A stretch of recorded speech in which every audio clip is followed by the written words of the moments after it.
И если бы в Верховной Раде и вообще в кабинете министров были умные люди, то нам было бы еще хуже. А политикам и чиновникам всегда не хватает, у них всегда дефицит. И нужно как-то деньги откуда-то брать, поэтому дают рефинансирование банкам, поэтому разрешают частичное резервирование, потому что они же сами берут кредит. Кто берет кредиты первыми вот эти по дешевые кредиты? Естественно, те, кто близки к государственной власти. Не существует свободной экономики, существует просто экономика.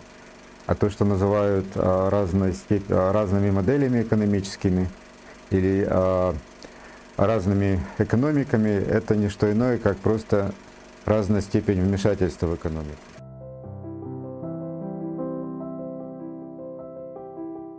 Добрый вечер. Сегодня, как обычно, снова работаем в студии. Вы все смотрите это в записи. Вопросы задавать можно в комментариях. В следующий раз мы на них ответим. Ну и традиционно, как положено для YouTube, обязательно подписывайтесь на наш канал. Кто не подписался, тот плохой человек. Не забудьте подписаться. А по ходу можете ставить лайки, дизлайки, писать комментарии. Ну, говорят, что так положено. Ну, не знаю, насколько это помогает, но говорят, помогает. Ну, не важно. Поехали дальше. То есть формальную часть выполнили, но я всем напомню, что нужно сделать, тот, кто еще не сделал. Но таких, наверное, уже мало, потому что нас смотрят в основном подписчики. Причем нас смотрят меньше число просмотров, чем число подписчиков. Подписчики, вы что? Зачем вы подписывались на канал, если вы его не смотрите? Ну, просто как-то нехорошо. Ладно, сегодня мы с Михаилом Чернышем. Здравствуйте, Михаил. Добрый день, Михаил. И будем дальше продолжать наши разговоры о самых разных вещах, которые так или иначе имеют отношение к экономике. К свободной причем экономике и к рыночным отношениям. Мы в прошлый раз говорили о кризисах. Это у нас такая была большая тема о кризисе. Но уже продолжая, можно сказать, поговорим еще, наверное, продолжим о кризисах, о том, что такое циклический кризис. И можно ли предугадать циклический кризис. И у всех ли циклических кризисов, и если кризис циклический, то у него должна быть причина, или он возникает просто как стихийное бедствие. Уже цикл прошел, все, кризис неминуем. В общем, что ни делай, все равно кризис будет. Ну, во-первых, хочу сделать такую небольшую оговорку, что не существует свободной экономики, существует просто экономика. А то, что называют разными моделями экономическими или разными экономиками, это не что иное, как просто разная степень вмешательства в экономику.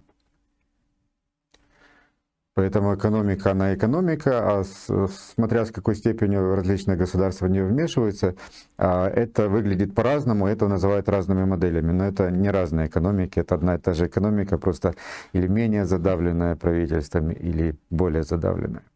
Что касается экономических кризисов, то циклических. Ну, во-первых, да, необходимо всегда разделять циклические экономические кризисы и нециклические. Проще объяснить, что такое нециклический. Нециклический — это когда они происходят по какой-то случайности.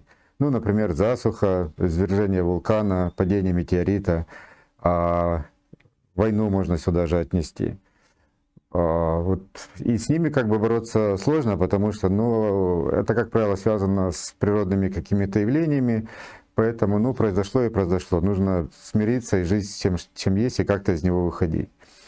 А вот циклические экономические кризисы — это уже результат деятельности человека, точнее, как раз вот того вмешательства в экономику со стороны государства, о котором я только что сказал. Если говорить коротко, то циклические, ну, во-первых, что касается предсказания, предсказать их невозможно. Единственное, что показывает наблюдение за историей этих процессов или этого процесса, то мы видим, что они примерно случаются где-то раз в 10 лет. Ну, то есть это не значит, что точно через каждые 10 лет, когда-то может через 5, через 7, через 14, но в среднем можно выделить такое усредненное значение, это 10 лет. Ну, то есть вот мы видим там, допустим, 8-9 год, сейчас 20-21 год. То есть получается, какой у нас там 12 лет, да, там, или 14. Но причина экономического кризиса, если говорить совсем коротко, это существование фиатных валют, или фидуциарных валют, то есть государственных национальных валют, и банковской системы, государственной банковской системы с частичным резервированием. То есть, если говорить совсем коротко, то, собственно, вот причины. То есть, если бы не было фиатных валют, то есть деньги были бы товарными, а банковская система была бы частной и работала в режиме стопроцентного резервирования, тогда циклических экономических кризисов не было бы. Некоторые говорят, что, ну, смотрите, ну, в смысле, противники такой экономической теории или такого взгляда на экономику. Ну, смотрите, что раньше, там, 14, 15, 17 века тоже были банковские кризисы, и тоже они как бы похоже выглядели на то, что мы сейчас называем циклическими кризисами. Да, такое было. Ну, во-первых, они были не циклические, а случались как раз случайно. И они случались как раз тогда, когда отдельные банки, особенно которые являлись достаточно крупными банками, начинали нарушать, то есть совершать противоправные действия, фактически вводили у себя в банке как раз вот то самое частичное резервирование. Хотя тогда это было противоправным деянием, и это было, таким оно считалось вплоть там, до начала 20 века. Вот самый последний случай, это в начале 20 века в Испании судили банкиров, которые вводили у себя в банке частичное резервирование, то есть занимались мошенничеством. То есть это были отдельные случаи во все эти там века, на которые ссылаются критики такого взгляда на циклические кризисы. И да, то есть когда этим занимались, то сами банки и бизнес, которыми с ними как-то был связан, естественно, испытывали проблемы, что, собственно, и выглядело как экономический кризис. Но это были локальные явления, то есть если какой-то банк в какой-то стране, собственно, по этой причине терпел крах, соответственно, бизнес, который с ним связан, тоже себя не лучшим образом начинал чувствовать. Но эта проблема касалась вот этой локальной территории, то есть и города, или какого-то района страны, то есть такие кризисы не охватывали даже полностью страну, не говоря о том, что уже весь мир. А сейчас, то есть вот мы видим, что эти циклические экономические кризисы лихорадят с периодичностью примерно в 10 лет там, весь мир абсолютно. И это началось как раз вот, когда практически во всех государствах, во всех странах стали создаваться центральные государственные банки. Самый такой яркий и, пример, и не просто яркий, а тот, который наибольшим, самое сильное влияние оказывает вообще на весь этот процесс, это создание Федеральной резервной системы в 1913 году. То есть я бы отчитывал вот все эти проблемы с этого момента. И, собственно, тогда в 2013 году создали Федеральную резервную систему, а в 2020-2021 году получили там первый вот такой полнофункциональный, то есть явный циклический экономический кризис. Ну, тогда он, условно говоря, был первым, да, то есть который запустил цепочку всех этих кризисов. Ну, единственное, тогда еще государство если говорить о государстве США, а еще оно, скажем, не было таким наглым, то есть оно даже не представляло себе, что можно настолько сильно вмешиваться в жизнь людей, в экономику, и поэтому с тем кризисом им даже не пришло в голову заниматься борьбой с этим кризисом. Ну, были там и такие субъективные причины, там президент США, который в то время был, он просто был болен, ему было там вообще не до этого, и поэтому с ним не боролись, он закончился там за полгода, никто о нем больше не вспоминал через год, а сейчас о нем вообще никто не знает. А потом очередной кризис, который через 10 лет, то есть вот там 21 год, да, и 29, тогда 8 лет получается, начался с тем, государство уже обнаглело, то есть тогда уже появились подоходные налоги и так далее, и так далее. То есть государство стало прибирать регулирование жизни людей в свои руки, и тогда они уже посчитали, что давайте мы и поборемся с этим кризисом, чтобы его быстро ликвидировать. Да? И в результате он продлился не полгода, год, как предыдущий, а до конца 45 года. То есть это получается сколько там, 16 лет, да? Извините. Именно поэтому трудно было не назвать такой кризис великим кризисом, да, или Великой депрессией.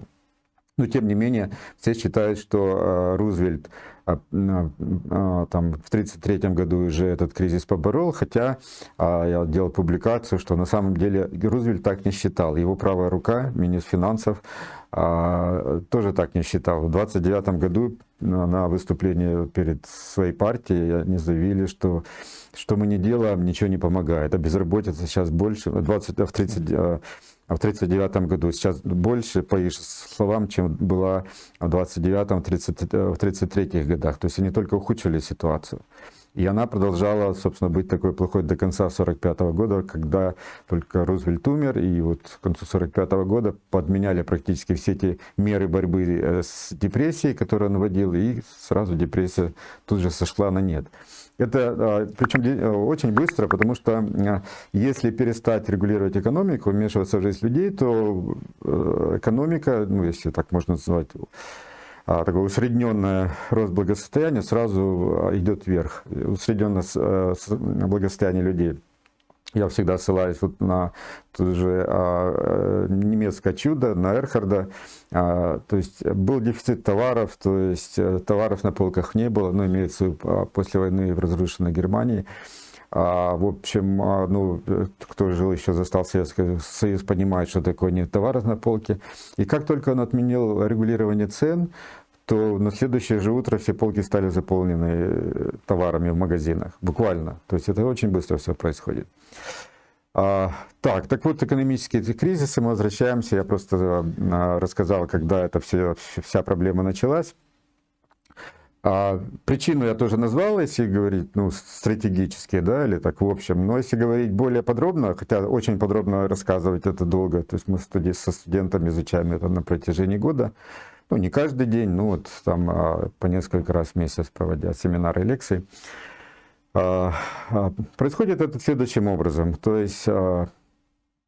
Не знаю, будет ли там скучно нашим зрителям, но я думаю, все-таки у нас аудитория там специфическая, специально, да, может быть, будет все-таки большинству интересно. То есть, если в двух словах происходит это таким образом, нужно сравнивать всегда с нормальностью экономикой, которая не регулируется. В этом случае люди всегда, ну, они, в принципе, не только в этом случае, они всегда, любой человек делит свои доходы на две части, условно говоря, то есть направляет их, то есть расходуют их в двух направлениях, да, или на две цели. Первое – это на потребление сегодня, потому что ему нужно жить сегодня, иначе он умрет, замерзнет там, и так далее, и вообще будет несчастный. А с другой стороны, то есть вторую часть он всегда направляет для того, чтобы обеспечить потребление в будущем. Это может быть самое разное, выглядеть по-разному, выражаться в разных формах. У предпринимателя это может быть реинвестиция части прибыли там, в развитие предприятия, в создание новых. У потребителей, если он решил заняться бизнесом, это тоже может быть инвестиции, а это может быть просто положить под подушку на черный день, чтобы деньги лежали. Это может быть положить деньги на депозит там, на какой-то срок, чтобы получить потом деньги с процентом. Опять же, все это предназначено для того, чтобы в будущем жить была лучше. Или как минимум была лучше той, которую человек предполагает, она может быть, если он этого не сделает. Так вот, когда в такой ситуации люди делают такие сбережения, это значит, что? Это значит, что они отказываются от текущего потребления. Ну, условно говоря, человек получил зарплату, купил какой-то продукт одежды, допустим, что-то на транспорт, на развлечения, а часть направил на сбережения. Если бы он на сбережения не направил, он бы больше сегодня потребил всего этого. То есть еды бы больше купил, одежды, там развлекался больше и так далее. Получается, значит, что когда человек делает сбережения, он ограничивает себя в потреблении. Куда поступают эти деньги? То есть, когда в этом случае количество денег, ну, для простоты рассмотрим, когда деньги люди ложат на депозит, потому что эффект тот же самый, но просто когда через банковскую систему это нагляднее и понятнее. Итак, люди несут деньги на депозиты, у банков появляется больше денег, их заработок – это выдача кредитов. Как выдать больше денег в качестве кредитов? Нужно снизить процентную ставку и снизить требования к заемщикам. Потому что если этого не сделать, у них эти деньги будут лежать, потому что все деньги при тех требованиях к заемщикам, которые были, при той высоте процента за кредит, который был, у них брали определенную сумму, кому это было выгодно, предпринимателю, и все. Теперь, если нужно дополнительных предпринимателей привлечь, значит, нужно снизить ставку процента, снизить требования к заемщикам. В результате, то есть получается, у предпринимателей есть возможность взять больше денег. На какие проекты они берут деньги? Ну, на те, на которые раньше было невыгодно брать под высокие проценты, условно говоря. Ну, самый такой абстрактный пример, если предприниматель хочет построить завод, ну или там цех, допустим, если взять поменьше размер, допустим, там завод нужно строить, не знаю, там 5 лет. Если ставка по кредиту 10%, это ему, значит, нужно в 1,5 раза больше денег. Ну, опять же, для простоты сложные проценты не будем учитывать. В 1,5 раза больше денег нужно отдать. Если это исчисляется там миллионами, это может оказаться невыгодно, потому что эти там много миллионов потом как-то этим заводам нужно заработать, и он видит, что он там заработает этот за 50 лет. Естественно, ему это неинтересно.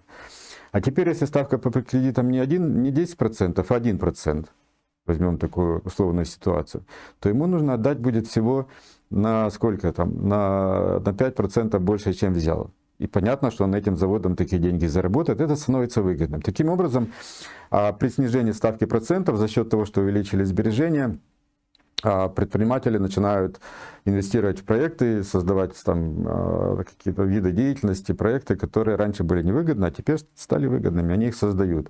Это все, мы когда-то там здесь уже объясняли, что такое структура капитала, структура производства или экономики. Это когда в экономике много различных этапов производства. То есть есть какой-то, допустим, производство каких-то продуктов питания или неважно чего, но для того, чтобы это производить, нужно какие-то оборудования, материалы, чтобы производить. Эти оборудование, материалы где-то должны производиться на предыдущем этапе производства. Но чтобы это производить, для этого всего тоже нужно станки, оборудование, материалы и так далее.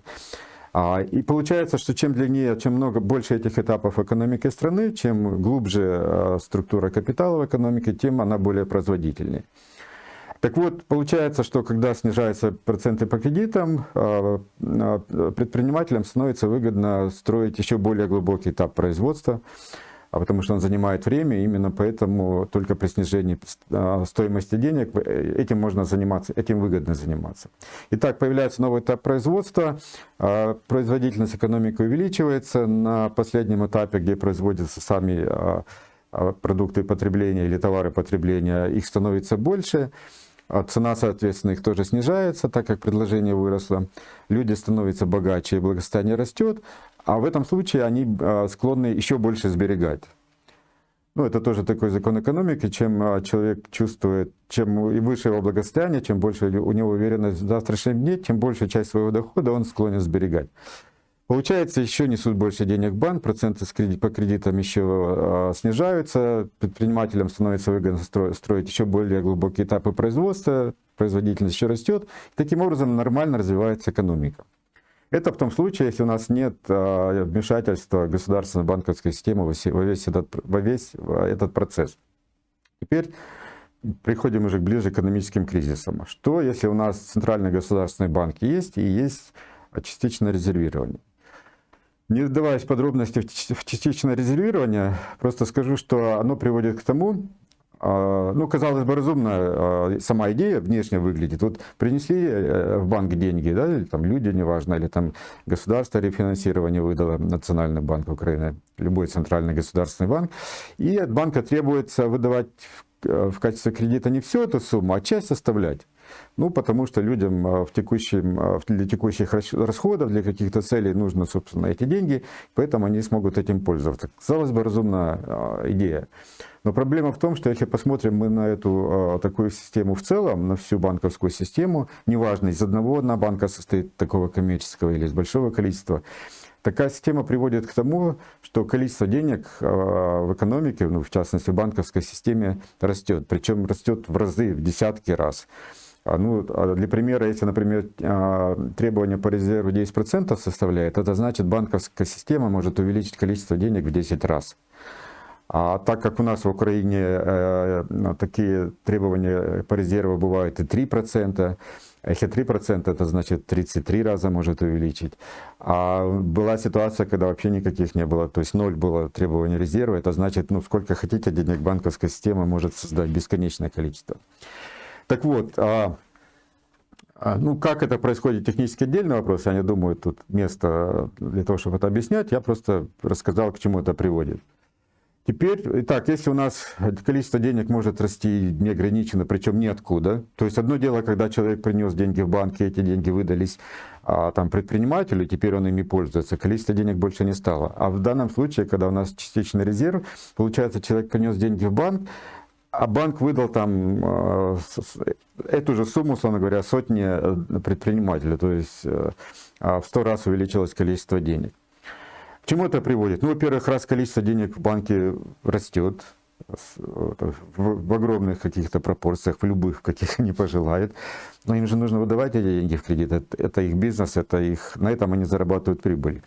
Как выдать больше денег в кредит? Ну, то же самое. То есть нужно снизить ставку процента, нужно снизить требования к заемщикам.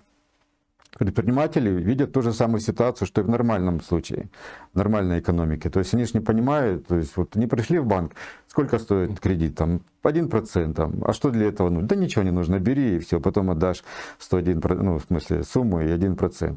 То есть так же, как первая ситуация, для предпринимателя нет никакой разницы, он может даже не понимать, что происходит. И, собственно, так и происходит. Он берет эти деньги, открывает новый этап производства. И тут начинается самое интересное. Потому что в первом случае, когда описывал нормальную экономику, люди отказались от потребления. То есть, условно говоря, он мог купить 2 пакета кефира, а купил 1, а тут деньги, которые для второго пакета, отнес в банк. Эти деньги появились у предпринимателя, он выдал зарплату новому своему работнику, которого нанял. Этот работник берет эти деньги и покупает этот второй пакет кефира. Нет никаких проблем. В случае же, когда деньги появились из воздуха, человек получил зарплату, идет с ней в магазин, а те люди не отказались от пакетов кефира, они по-прежнему покупают 2, желают купить. Они же никуда деньги не понесли в банк. И получается, что денежный спрос на товары потребления растет. То есть это приводит автоматически к росту цен. А это приводит к росту цен в результате на все, в том числе и на средства производства там, и так далее, потому что зарплату все получают. Вы не можете, если инфляция там, условно говоря, 50%, вы не можете работнику платить там, как и раньше. Да? Он будет искать, где зарплата больше, а другие предприниматели в качестве конкуренции действительно будут больше предлагать. Более того, даже этот работник, который появился на таком предприятии, он же откуда появился? Его же не было раньше, этого рабочего места. Значит, его переманили из отраслей производства или этапов производства более ранних, в том числе из розницы. Как переманили? Большей зарплатой. То есть получается, что зарплаты растут, цены на все растут. А предприниматель, когда этот новый этап производства планировал, он ставил бюджет, сколько ему нужно денег, чтобы построить там, не знаю, цех, оборудование, купить там зарплату на первые полгода или на год работникам и так далее. И исходя из этого, взял соответствующий кредит в банке. Но теперь, когда процесс пошел, цены на все растут, ему просто не хватает денег завершить этот процесс. Ну хорошо, какой выход? Ну пойти в банк докредитоваться. Но извините, если раньше была инфляция одна, и банк мог под 1% выдавать кредиты, то теперь если инфляция 10%, ну никакой нормальный банк не будет выдавать под 1%, потому что он будет убытки нести 9%. Естественно, он будет выдавать под 11%, условно говоря. То есть человек брал под 1% деньги в кредит, ему их не хватило, по той причине, о которой я рассказал. Теперь он идет в банк перекредитоваться, но там уже 11%, извините. И требования серьезные, потому что люди же уже у всех проблемы, банки видят, что могут не вернуть деньги, повышают требования к заемщикам, то есть пошел обратный процесс. И он или не может получить кредит, и тогда он все закрывает, рабочих увольняет, безработица, недостроенные цеха, там, недомонтированное оборудование, собственно, это будет все гнить или разрушаться. Ну, частично он как-то может продать, но все, капитал этот проеден, как минимум часть капитала. Работники безработица, собственно, вот он этот кризис. Это совсем я коротко объясняю, там еще есть масса других факторов, которые влияют в том числе и на рост цен, и на то, что предприниматели не могут завершить начатые проекты. Но вот этот рост цен из-за того, что растут цены на все, я просто объяснил, он самый такой понятный и доступный.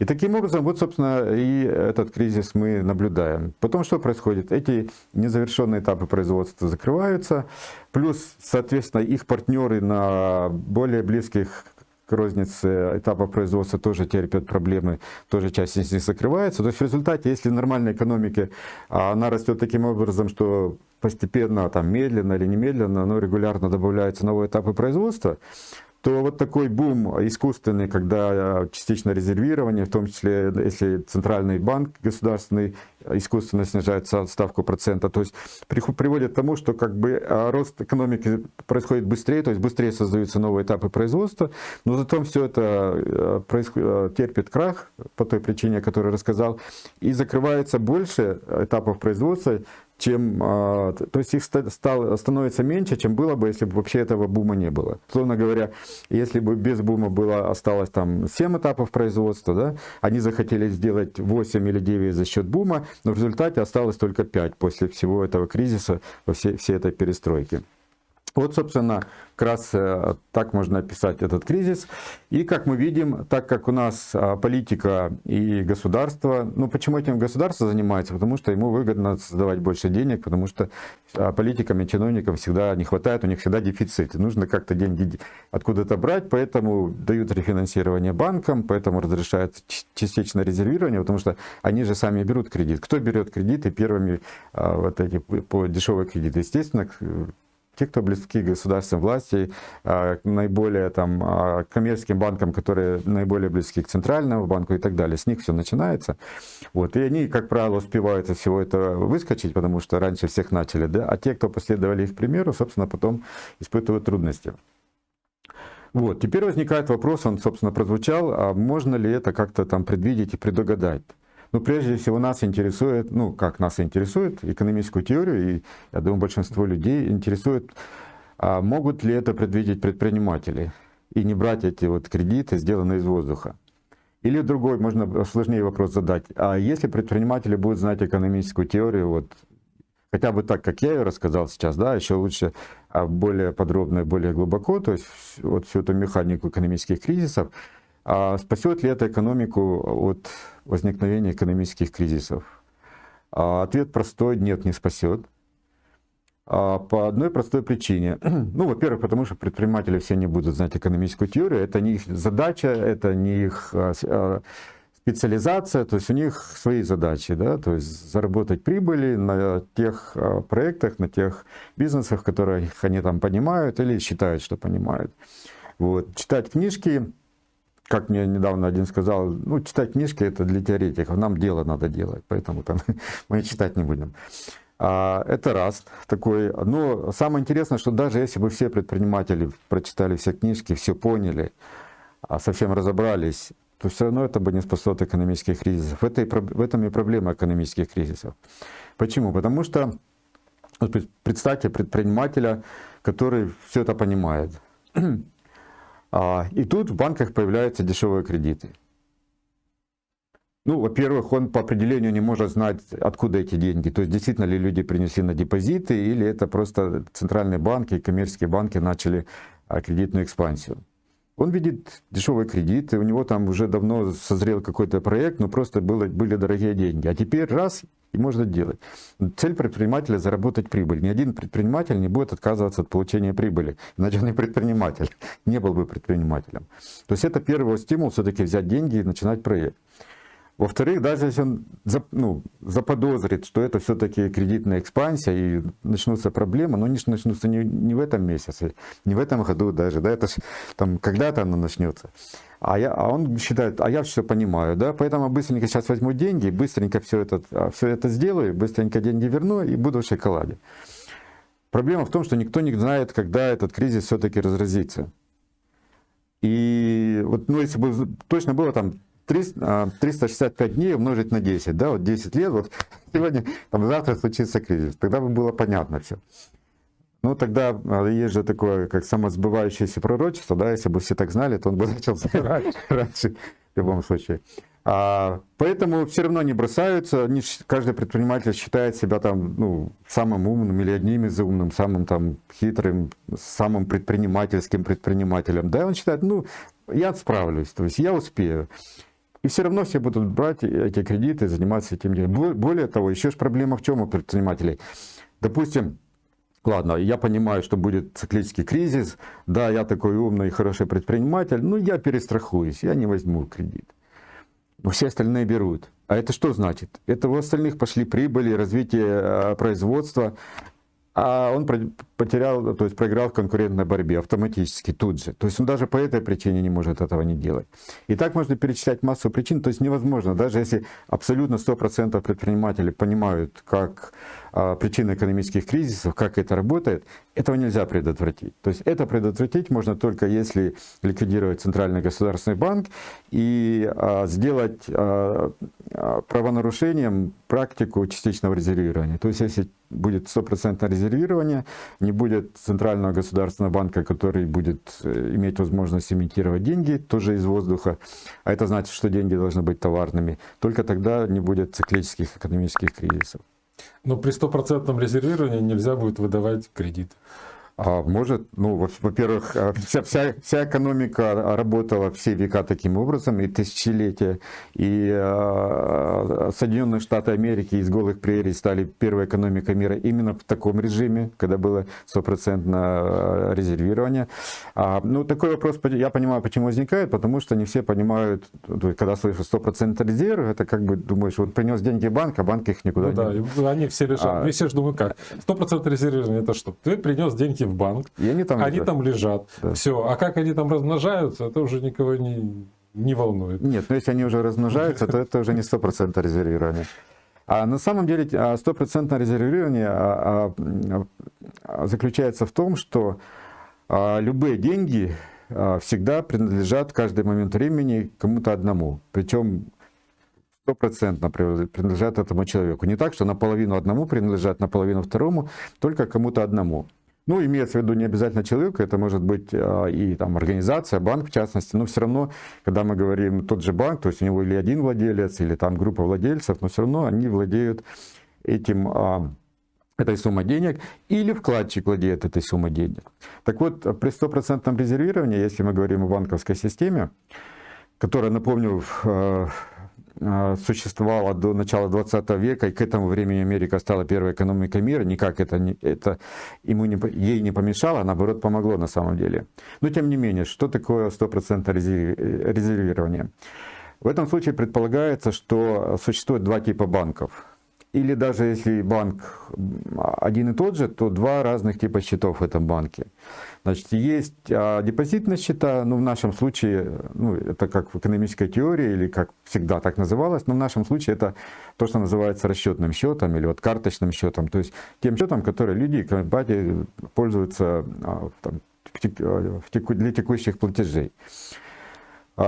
И кредитный счет, или в нашем случае это называется обычно срочный вклад там, или срочный счет. Так вот, когда человек вносит свои деньги в банк на такой депозитный или расчетный счет, это деньги 100% принадлежат ему. И он им рассчитывает. Вот это как бы такой самый простой пример, это вот карточный счет физического лица у нас. Да? Положил деньги, внес в банк и ходишь карточкой рассчитываешься.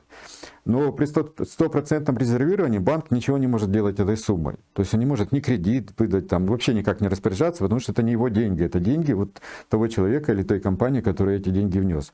И в этом случае банк зарабатывает на обслуживании этого клиента, этого счета. Это может быть по-разному, это может быть абонентская плата, там 50 гривен там, в месяц платите за этот счет, да, или там процент с транзакции, допустим, там, 0,5% скажет, ну, суммы транзакции. То есть в этом смысле может быть разное. Вопрос в том, что банк зарабатывает на обслуживании клиента в том или ином виде, но не пользуется его деньгами ни в коем разе. Это вот счет, один тип счетов. Второй тип счетов – это кредитные счета или срочные счета, если современной терминологии будем называть. В этом случае клиент банка сознательно приносит деньги в банк на какой-то длительный срок. Не знаю, там, на полгода, на месяц, на год, на 10 лет. Ну, на 10 лет вряд ли, ну, то есть на год, как правило, приносит. Хотя у нас, я так помню, были там и на 2, на 3 года такие предложения от банков.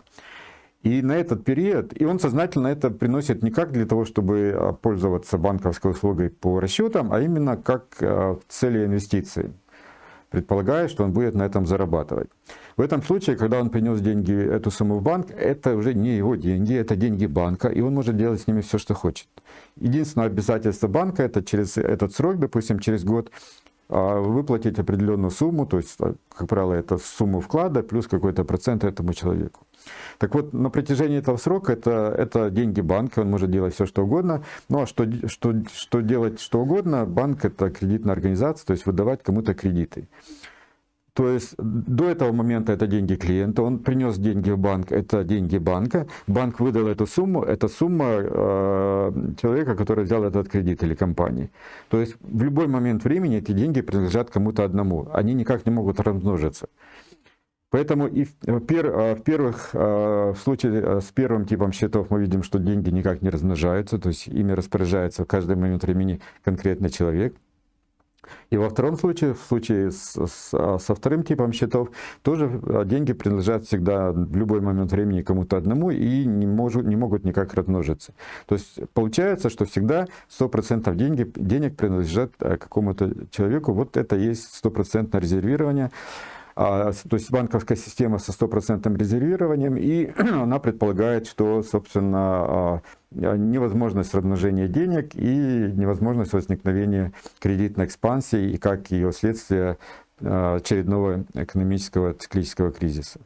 Но это возможно только в том случае, такая система, когда деньги являются товарными. Потому что если любой может напечатать там на принтере, какой бы он сложный ни был, бумажку, любое количество, то это не деньги, потому что всегда возникает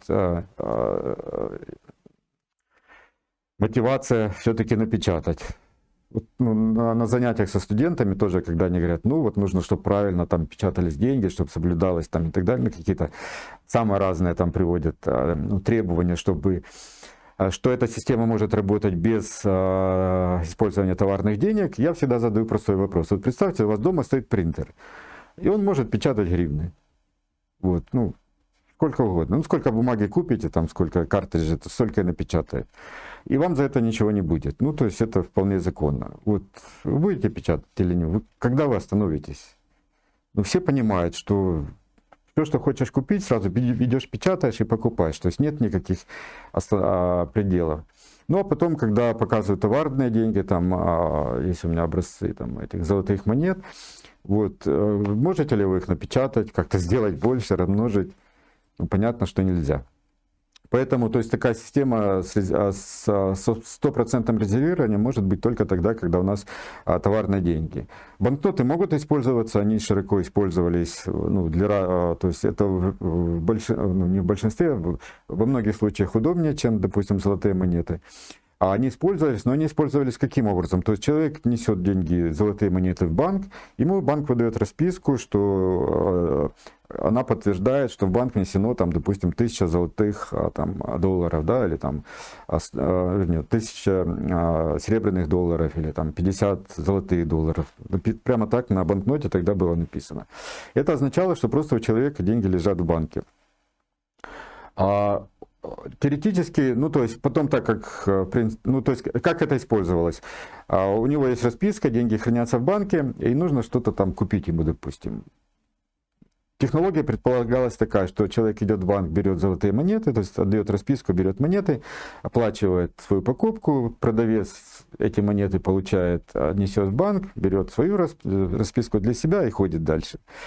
Но потом, собственно, люди поняли, а зачем туда-сюда ходить, то есть можно просто дать эту расписку, человек сам пойдет, продавец в банк, возьмет эти золотые монеты. А дальше больше, то есть тот получил расписку, эту банкноту, а зачем идти в банк, пусть лежат, все равно же пойду вложить их туда, да, и дальше сам может им рассчитываться. Поэтому в обороте банкноты в этом смысле были, но они всегда означали, что определенная сумма денег лежит в банке. То есть банкнот не могло быть больше.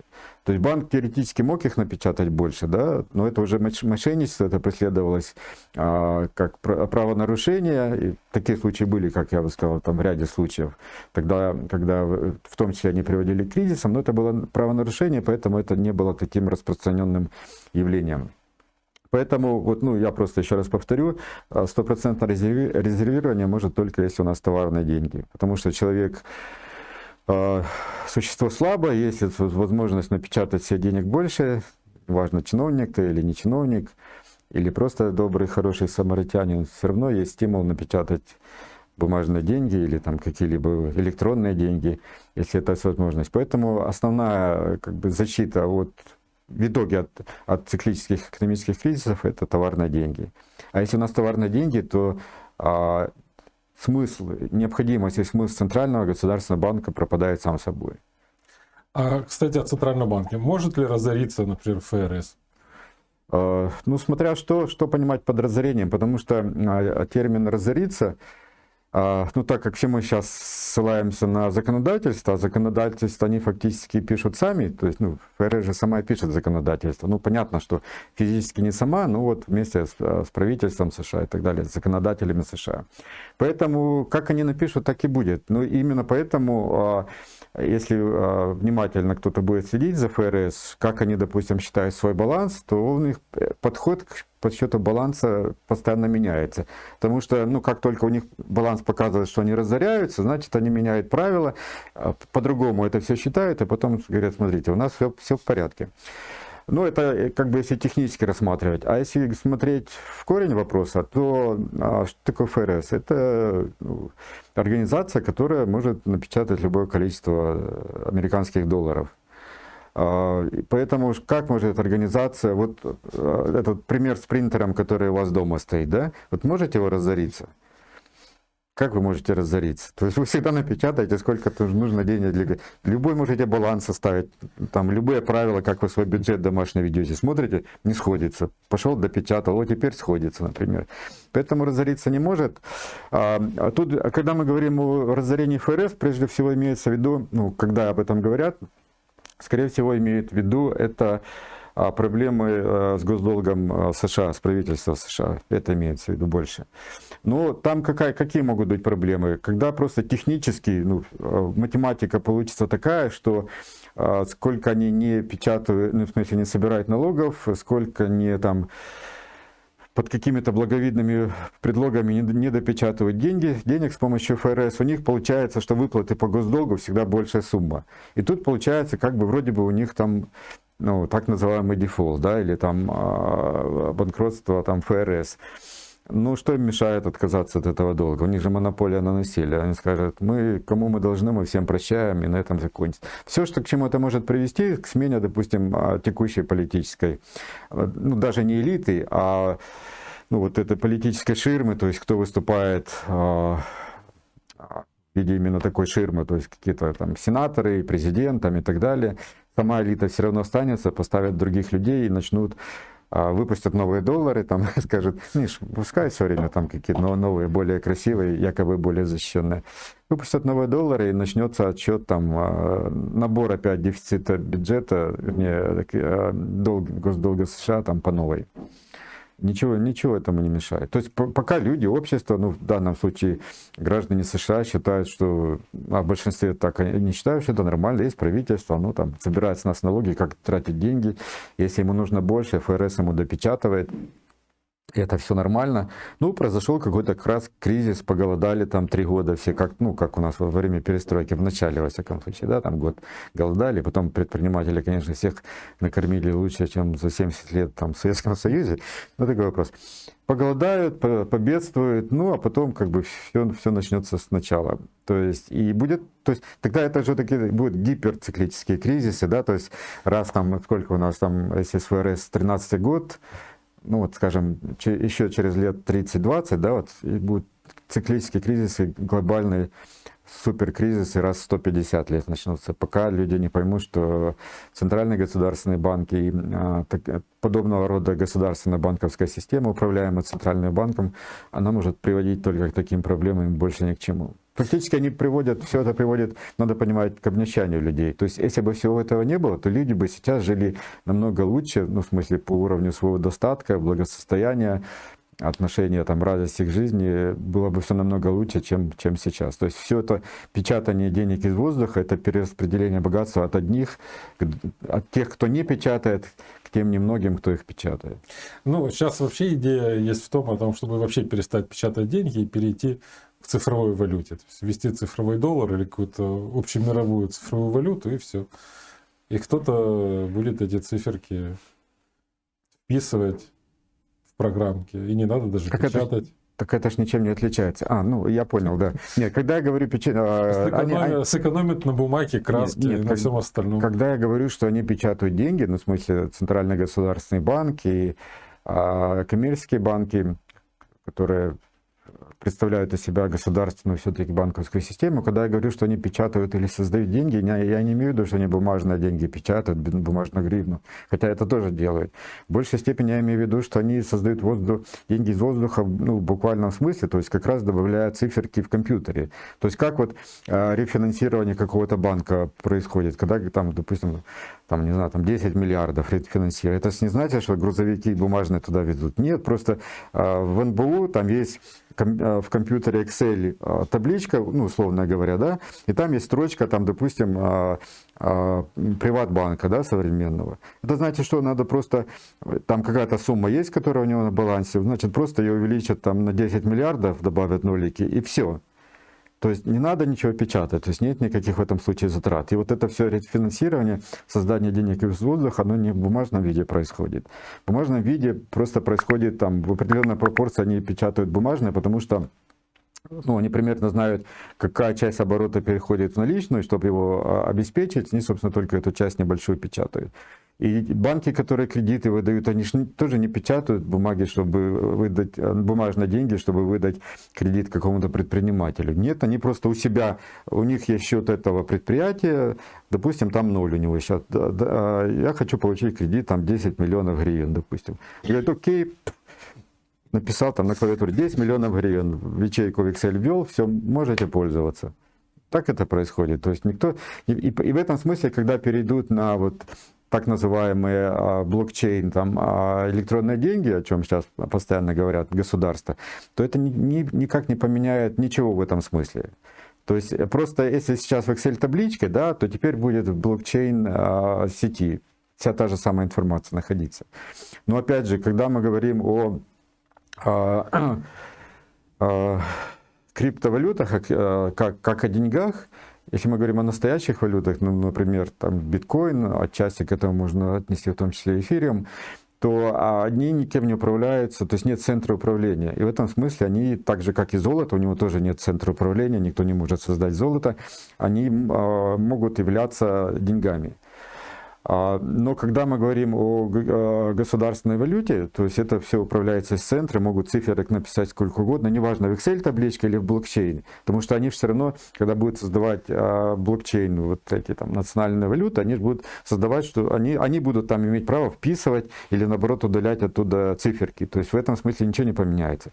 Единственное, что поменяется для людей, потому что когда это будет настолько централизовано, что не просто в разных коммерческих банках информация о счетах конкретных людей, а это будет буквально в одном банке, там в одной табличке информация о всех 40 миллионов украинцев. И там будут циферки видны, вот расходы, кто за что заплатил, кто откуда деньги получил. И всегда можно нажать кнопочку там приостановить, там все, счет заблокирован. Почему? Ну, потому что вы там неправильно на своем YouTube-канале о чем-то там говорите. Когда исправитесь через год, мы разблокируем. А могу я открыть другой счет? Нет, у вас счет только должен быть один. И все. То есть это просто такая, серьезный инструмент порабощения людей фактически. То есть вас могут в любой момент оставить без денег или запретить там, пользоваться какими-то товарами и услугами. Вот пример же у нас был, когда выдали, не помню сколько там, через эту идею, там 1000 гривен или сколько, сказали, что можно платить только там за книжки, за лекарства, по-моему, и то, наверное, не за все, потому что рецепта, если не получил, значит не можешь, да? Вот и все. Поэтому вот вы получите зарплату, а очередной там какой-нибудь премьер-министр или министр или какой-то начальник отдела скажет: так, Прокопчук, значит, ты можешь покупать только, значит, колбасу, молоко, хлеб и заплатить за квартплату. Все остальное ты пока не заслужил. То есть вроде бы и деньги у тебя есть, ты заработал, но вот ты только ограничен тем, что тебе скажут. То есть это такой путь в рабство просто. Вот эта криптовалюта имеется в виду, когда такие на блокчейне будет сделана национальной валютой, то вот это будет единственным последствием или результатом перехода. Для государства в том смысле, что они могут создавать себе денег сколько угодно и как угодно, по сравнению с сегодняшней ситуацией никак не поменяется, и это никак не предотвратит экономические кризисы.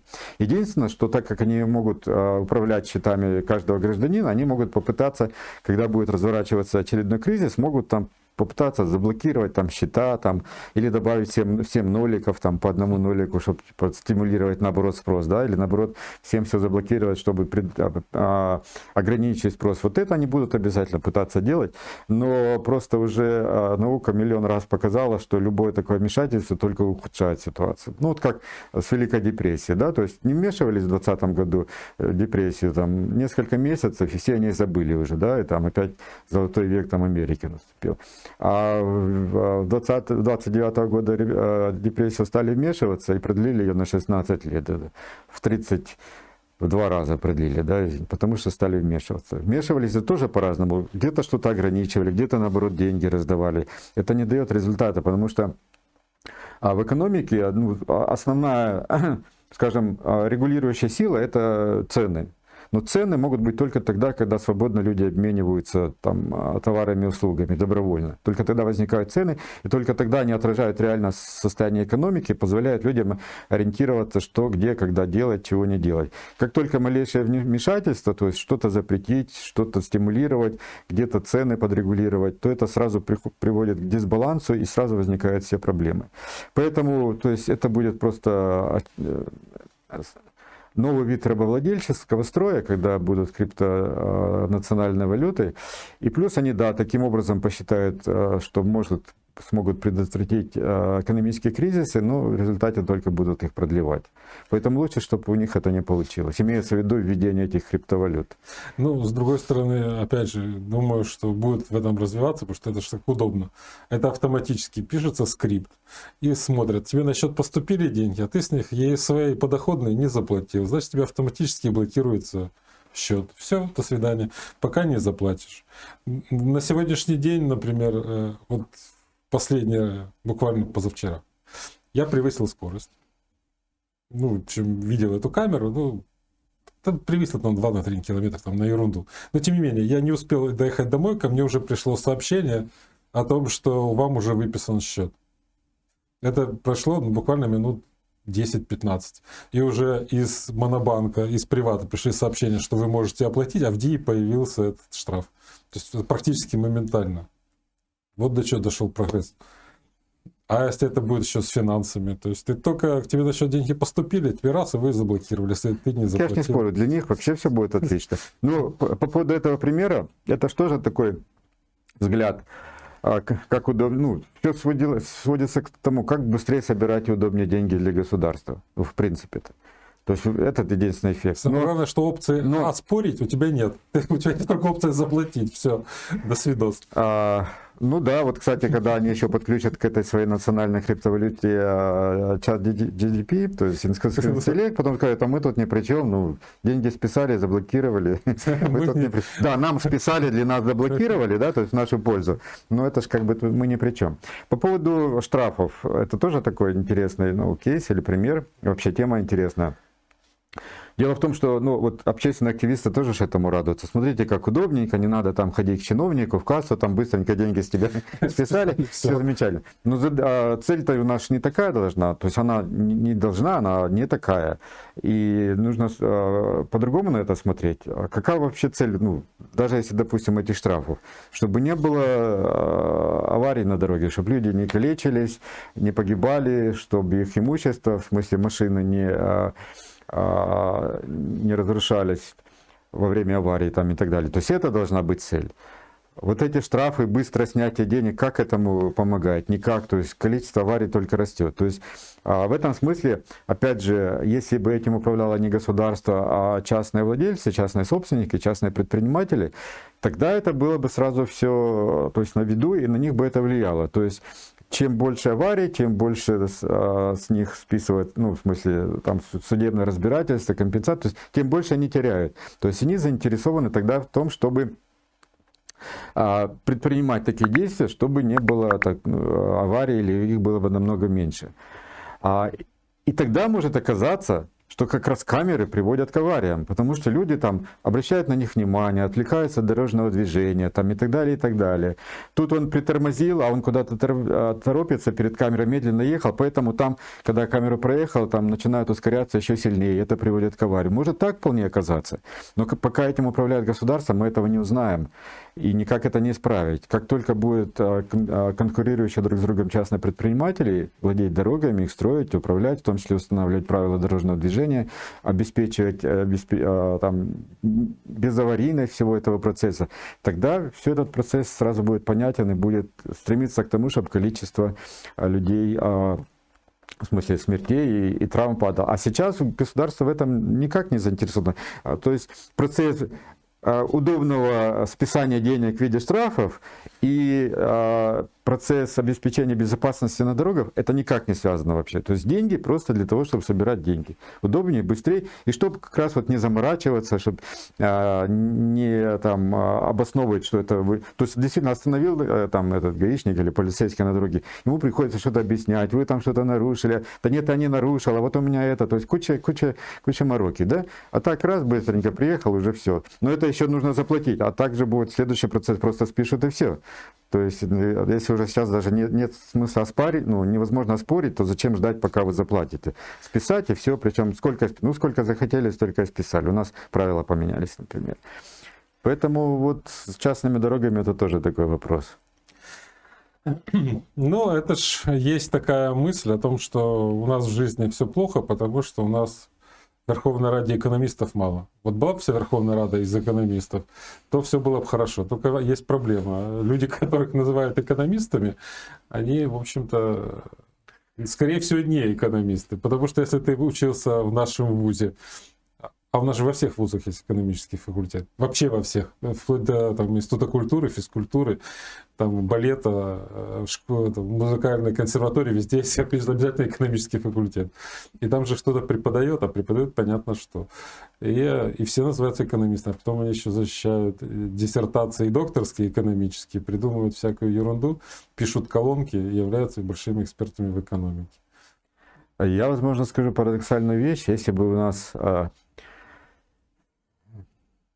были, ну это, кстати, ну, идея моя, в смысле мысли мои, но формулировка, вот буквально сегодня жена моя опубликовала пост, и вот я как бы обрадовался схожестью наших взглядов в этом смысле, в том числе там про политиков и чиновников. Ну, суть, тема поста не важна, но просто сама заключительная фраза такая, что если бы в Верховной Раде и вообще в кабинете министров были умные люди, то нам было бы еще хуже от этого.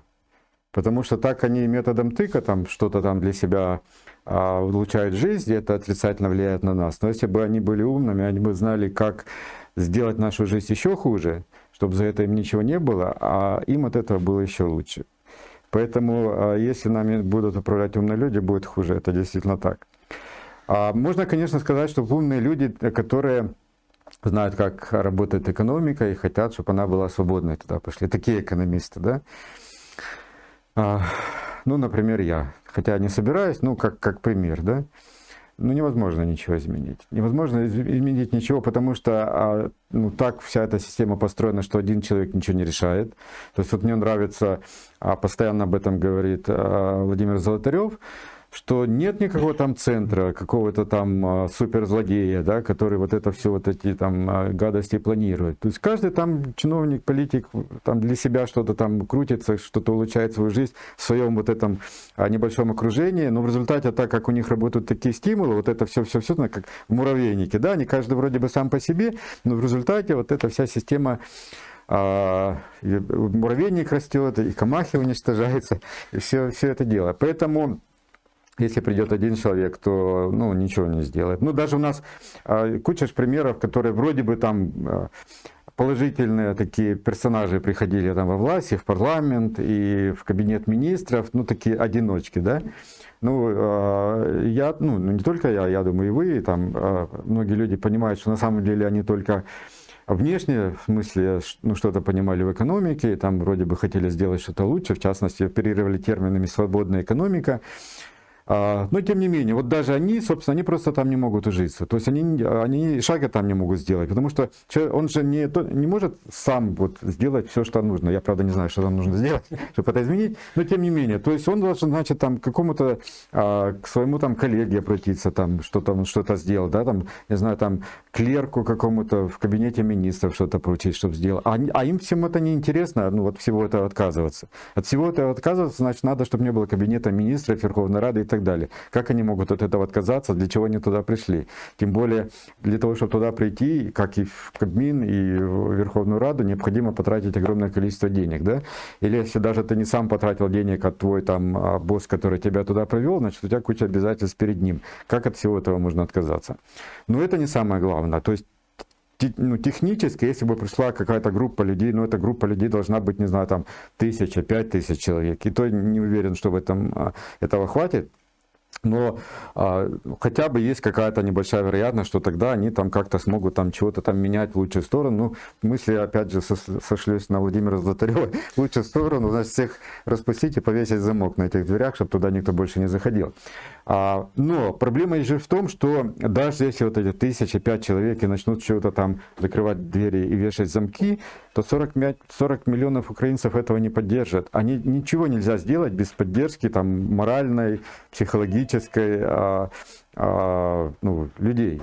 То есть вот эти же политики, которые сейчас ухудшают жизнь бизнеса, разрушают экономику, они же не делают это только потому, что вся масса людей это поддерживает, такую их деятельность. То есть они видят, что результаты не те, которые они в результате ожидают, да, то есть люди видят результаты не те, то есть жизнь становится хуже. Но они не делают вывод, что это потому, что вот политики и чиновники делают такие действия, они их поддерживают. Нет, они считают, что они недостаточно эффективно это делают. Надо тщательнее там закрывать там таможенные коридоры, повышать необходимые налоги, вводить новые налоги, выдавать там больше там кредитов дешевых и пособий, то есть они считают, что нужно это делать тщательнее и эффективнее. Но в том-то и дело, они продолжают это делать тщательнее и эффективнее. В результате все становится по понятным причинам только хуже. Поэтому без поддержки широких масс, вот любых таких действий, даже если придет туда там спартанцев, то есть 300 точно не хватит, то есть нужно буквально там 1000, 5000, возможно 10 тысяч, потому что это все надо вот эти должности занять, а потом, чтобы их закрыть, да, самоликвидироваться. Поэтому без поддержки ничего не получится, и поэтому вот в том числе ваш канал как раз, я вижу, работает на то, не знаю там для какие ваши цели, да, то есть никто ж не знает у кого что в голове, но внешне это выглядит так, что ваш канал в том числе, как и моя вся деятельность нашего института, моих коллег, направлена на то, чтобы как раз если можно так сказать, просвещать людей, чтобы давать им понимание, как работает экономика, какие взаимосвязи в обществе, как люди сотрудничают между собой, друг с другом, добровольно или недобровольно, и как вмешательство в всю эту деятельность людей, в частности со стороны государства, что оно влияет отрицательно, почему оно влияет отрицательно и почему оно по-другому влиять не может. То есть вот мы с вами фактически занимаемся этим просвещением, чтобы подготовить какую-то не базис, среду, что ли, которая в будущем, может быть, позволит изменить эту ситуацию. Но без готовности среды, общества к таким изменениям ничего изменить, на мой взгляд, невозможно. То есть получается, потому что изменить придется опять силовыми методами, а силовые методы никогда не приводят ни к чему хорошему. Силовые методы — это не наш метод, поэтому будем продолжать работать дальше, как мы и работаем. Будем шкалупать эту стеночку, лупать всю скелю, потихонечку будем это как-то отколупывая понемножку. Ну что ж, большое спасибо, тогда сегодня будем заканчивать. У нас